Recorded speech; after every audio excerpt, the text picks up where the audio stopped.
I've never seen anything like this ever. Walt Leach and his wife come to Lucky's Arcade pretty often. It is fun, and normally it's so secure, you know, but this was different. Around noon, a man slipped into the business behind a pizza delivery person. I guess he came in behind the pizza person, and then he put a rouse saying, well, I'm supposed to be on the list. And he got him sidetracked, and he jumped over the counter, started grabbing money, and he grabbed the one girl, and it just went downhill from there. That's when several people inside jumped into action. She screamed. He went after the money, he took hold of her, and then the guys all rushed and got a hold of him and threw him on the ground and kept him till the police got there. It took about 5 people to hold the suspect down. That guy was an animal. He's either high on drugs or really super strong. Just up to no good. Oh, definitely, yeah. He kept saying, he says, I'll pay the money back, let me go. I'll pay the money back, let me go. And I mean, that's all we could do was, they had 2 guys laying on him and people holding his legs down and holding his arms down. And I mean, it's a good thing he didn't have a weapon. The Palm Beach County Sheriff's Office arrived on scene and arrested not only that suspect, but another one who was outside in a getaway car. Ice cold water, $1, ice cold water. Sunfest this year, I think it's probably one of the best years we've had. It's been a wonderful 4 days. We've had great groups of fans coming out, amazing performances. Sunfest 2018 is getting a big thumbs up this year. Even though they've cut it down to 4 days, we've seen our revenue actually go up compared to the 5 days that we did last year. We're going through anywhere from about 800 to about 1,200 pizzas a day. Had to bring on extra staff, hired a couple of extra people just to get us through these 4 days. Weather was a little bit of a concern, but festival goers came prepared. Some brought umbrellas, jackets, even ponchos. Organizers keeping an eye out. Today, the clouds are providing us a little cover from the sun. A few sprinkles here and there. No word on the exact attendance numbers at this time, but judging from the fans we talked to, it didn't seem to matter. Think about Sunfest this year. Hey man, Sunfest was amazing. What's your favorite act? What are you looking forward to? Pitbull. Pitbull? Yeah. Everybody likes Pitbull. Yes. And Mr. 305 didn't disappoint. This year's event was scheduled for 4 days instead of 5 like in the past, but like years in the past, it went out with a bang. Amanda Lisette Alvear. What she wanted to do was be a nurse. One by one, Antonio Devon Brown was a kind-hearted, gentle soul who had never met a stranger. they showed their pictures, said their names, Deonka Drayton wanted to own her own restaurant. and told you their dreams. Corey James Connell, age 21, inspired to be a firefighter, paramedic. 49 people killed inside the Pulse nightclub exactly 2 years ago. Hundreds gathered at the club Tuesday night to remember their 49 angels. Eric Ivan Ortiz Rivera. He loved arts and theater. We are one people, we are one country, we are one world, and we are one heart. And from this day forward, we will always share one pulse. For many, it was their first chance to see the interim memorial here, to place flowers near the photos of victims, to write on a message board. We've turned a horrible act of hate into something that has united our community. Jean dreamt of becoming a model and an artist. There were songs and speakers, but most of all, there were messages of love and support. Overpowering just to see the amount of love from an act of violence to act of hate, just to see what comes out of that.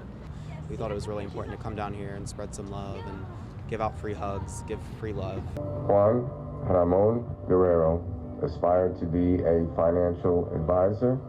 Mostly to me, just to spread the love. You know, you got to find a positive and a negative. That positive, while there will always be tears, there will also always be love. You couldn't close my eyes like you promised, but I know you're taking care of me from heaven. It is often said that home is where the heart is. Before a U.S. Marine who was injured overseas and his family, this home will live up to its name.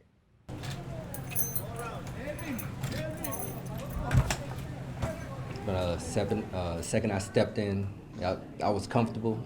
I didn't feel any stress, no worries. and I knew I was here to stay. Lloyd Howard Jr. and his wife Alicia have just had one of their biggest dreams come true. They are now the new owners of a 4-bedroom, 3-bath house. The Fort Pierce home was recently renovated and given to them mortgage-free by the nonprofit Building Homes for Heroes.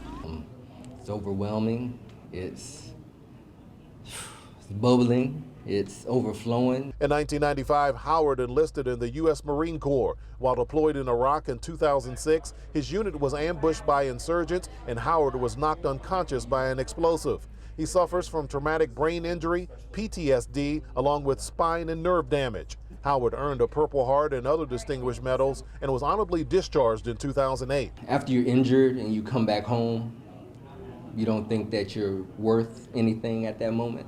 And then as time goes on, you meet good people that let you know that you are worth more than what you think you are. Building Homes for Heroes has given more than 140 homes to military veterans in 37 states. You see the healing process advance quicker once they're in a home they don't have to worry about anymore, that's safe, and they know that their family is safe. We're so happy. So happy. The home has an open floor plan so Howard doesn't bump into things. It's also equipped with grab bars in the bathroom and other places to help him get around. Oh, that is nice. This waterfall fountain was installed in the backyard. It will help keep him calm when the PTSD tries to get the best of him. I'll be right here. It's a breath of fresh air. It's an amazing gift, and we're so appreciative. Howard says their other 4 children don't even know yet that they received this home, so it will be a big surprise when they walk through these doors. In Fort Pierce, Ted White, WPBF 25 News. 5 young adults lost their lives right here on this corner Friday night. Now, as you can see, the community tends to lean on one another during these difficult times. A mother's plea. My son. Oh my God, I'm dying inside. Tears of pain, words of comfort. We cannot take life for granted. If you have a family member you haven't talked to, they done something to you, call them. I love you. Words that just about everyone here wishes they could say one more time.